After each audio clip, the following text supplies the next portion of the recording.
পীযুষ হাজৰিকা সম্পৰ্কত কি ক'ব? তেখেতে কৈছিলে যে আপোনাৰ যদি জয়ী হয় তেনেহ'লে মন্ত্ৰিত্ব তেখেতে মন্ত্ৰিত্ব ত্যাগ কৰিব। না, ত্যাগ কৰিব নালাগে। মন্ত্ৰী হৈ থাকক আৰু শিৱসাগৰ যোৰহাট বাৰম্বাৰ আহি থাকক। মুখ্যমন্ত্ৰী যিমানবাৰ আহিছে আমাৰ লাভ হৈছে।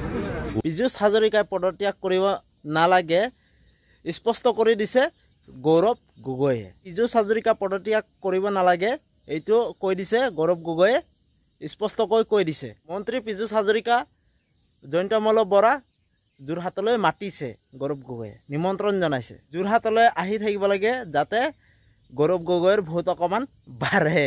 তেওঁলোক গ'লেতো গৌৰৱ গগৈৰ ভোট অকণমান বাঢ়ে। এইটো নিৰ্বাচনৰ ৰিজাল্টটোতো আপোনালোকে দেখি পালেই, অলৰেডি ওলাই গ'ল। যিমান দিন গ'ল সিমান দিনে গৌৰৱ গগৈৰ ভোট বাঢ়িলে আৰু মহিলাসকলক যিমান দৌৰাইছে সিমানটোতো ভোট বাঢ়িলে। নিৰ্বাচনৰ সময়তে আপোনালোকে দেখিলেই যিসকলে গৈ আছিলে সিমানটো দিনটোতো বাঢ়িলেই আৰু মানে তেওঁলোকে কংগ্ৰেছত যোগদান কৰিব। যিমানে গৈ থাকিব সিমানে যোগদান কৰিব কংগ্ৰেছত। লাষ্টত গৈ তেনেকুৱা এটাই হ'ল।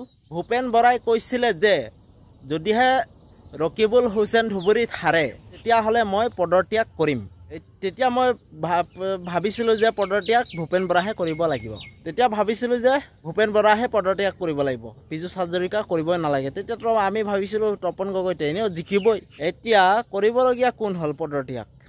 যিগৰাকী মুখ্যমন্ত্ৰীৰ সোঁহাত স্বৰূপ পীযুষ হাজৰিকা, তেওঁ যে এই অৱস্থা হ'ব বুলি কেতিয়াও যে আমি ভবাই নাছিল। কাৰণ যিগৰাকীয়ে এতিয়া মুখ্যমন্ত্ৰীৰ বাবে চিন্তা কৰি আছিল। আপোনালোকে কিহৰ বাবে চিন্তা কৰি আছে? ৱাৰ্ড মেম্বাৰ খেলিবৰ বাবে চিন্তা কৰি আছে।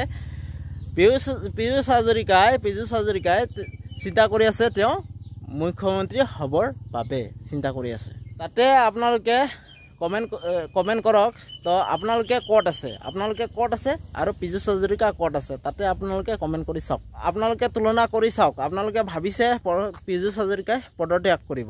আপোনালোকে গম পাইছেনে পদত্যাগ এতিয়া কোন কৰিব? আপুনি যদি বিজেপিত আছে আপুনি সেই পদত্যাগ কৰিব লাগিব। এতিয়া আপুনি কোন কেতিয়া কি গালি শুনিব আপোনালোকে নিজে পদত্যাগ কৰি দিব লাগিব। কোন কেতিয়া গালি শুনিব কোনো ঠিক নাই। তো কথাটো হ'ল এনেকুৱা, যিমান দিনে যোৰহাটত গ'ল সিমান দিনেই পীযুষ হাজৰিকাৰ মানুহ কমি গৈ আছে। পীযুষ হাজৰিকাই যিমান দিনেই যোৰহাটত গৈ সহায় কৰিলে সিমানজনেই তাতকৈ বেছিজনেই কংগ্ৰেছত যোগদান কৰিলে। গতিকে আপোনালোকে দেখিছে নহয় সিমানজনেই কংগ্ৰেছত যোগদান কৰিলে। আৰু গতিকে তেনেকুৱা এটা দিন আহিব বুলি আমিও ভবা নাছিলোঁ ন, যাতে কোনোবাই যে মন্ত্ৰী MLA যদি যায় যোৰহাটত তেনেকুৱা সেইবোৰ মানুহে পিছত গৈ কংগ্ৰেছত যে যোগদান কৰিব তেনেকুৱাতো কোনে ভাবিছে? তেনেকুৱাতো ভবাই নাই। পিছত গৈতো কমি গুচি গ'ল, খতম, শেষ।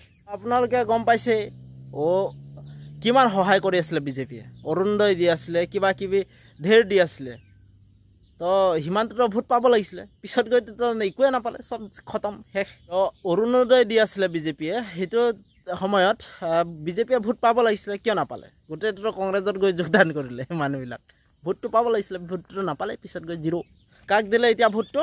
গৌৰৱ গগৈ দিলে, যিজনে এতিয়ালৈকে একোৱে দিয়া নাই। গৌৰৱ গগৈয়ে কি কৰিলে? গৌৰৱ গগৈয়ে কেইখনমান সভা কৰি সামৰি থৈ দিলে। গৌৰৱ গগৈয়েতো একো নিদিলে।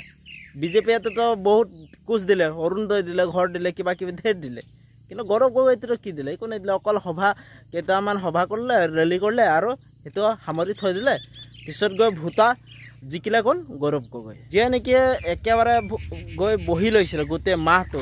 সেই মানুহজনে ভোট নাপালে। এতিয়া ধৰিব পৰা নাই আচলতে ভুলটো কাৰ। আচলতে গৌৰৱ গগৈৰ ভুল নে পীযুষ হাজৰিকাৰ ভুল? ভুলটো ধৰিব পৰা নাই কাৰ ভুল। এইটো কথাটো গৌৰৱ গগৈয়ে স্পষ্ট কৰি দিছে। তো আপোনালোকে চাই লওক কথা।